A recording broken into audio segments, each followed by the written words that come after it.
बोध गया और महाबोधि विहार का प्राचीन इतिहास एवं वर्तमान संघर्ष।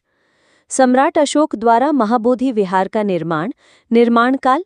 सम्राट अशोक ने 3री शताब्दी ईसा पूर्व यानी कि लगभग 260 ईसा पूर्व में बोध गया में महाबोधि विहार का निर्माण करवाया था। यह स्थान वही है जहां गौतम बुद्ध ने बोधि वृक्ष के नीचे ज्ञान प्राप्त किया था। दान और वज्रासन। अशोक ने विहार के लिए भव्य दान दिया, जिसमें हीरे जड़ित वज्रासन यानी कि ध्यान स्थल का निर्माण शामिल था। वज्रासन को पृथ्वी का नाभि केंद्र माना गया और ये बुद्ध के बोधिसत्व की साक्षी है। प्रारंभिक संरचना। अशोक ने पत्थर की रेलिंग और स्तूप भी बनवाए थे, जो आज भी विहार परिसर में देखे जा सकते हैं। सम्राट अशोक ने बोध गया में एक स्तंभ का निर्माण करके उस पर लिखा है कि यह संबोधि स्थल है।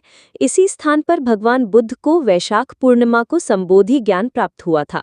डॉक्टर बाबा साहेब अम्बेडकर ने भी 1956 में बोध गया की यात्रा करके महाबोधि महाविहार में स्थित भगवान बुद्ध की मूर्ति और बोधि वृक्ष की पूजा की थी।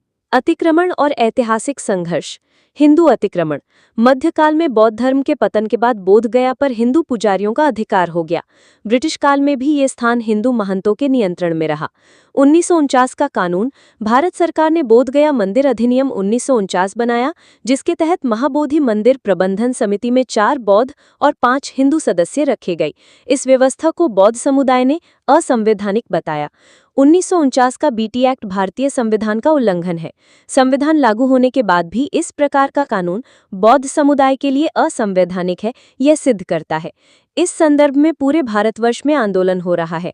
भारत सरकार को इससे से जल्द बौद्ध समुदाय को सौंप देना न्यायसंगत होगा।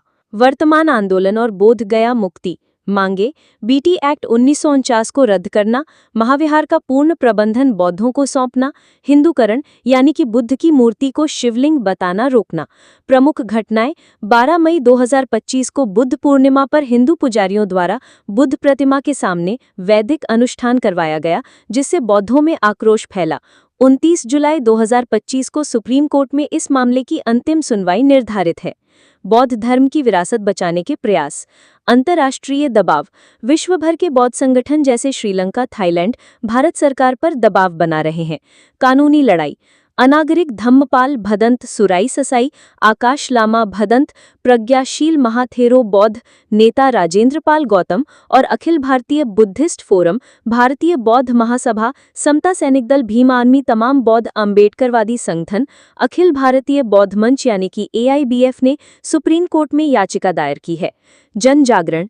दलित बौद्ध संगठन जैसे दलित दस्तक, आवाज इंडिया, सम्यक टीवी, सम्यक क्रांति सोशल मीडिया और प्रदर्शनों के माध्यम से मुद्दे को उठा रहे हैं। भविष्य की रणनीति। एकजुटता। बौद्ध समुदाय को अम्बेडकरवादी संगठनों, अंतर्राष्ट्रीय बौद्ध नेताओं और मानवाधिकार समूहों के साथ मिलकर आंदोलन तेज करना होगा। राजनीतिक समर्थन। बिहार और केंद्र सरकार पर दबाव बनाने के लिए विपक्षी दलों को शामिल करना। शैक्षिक अभियान।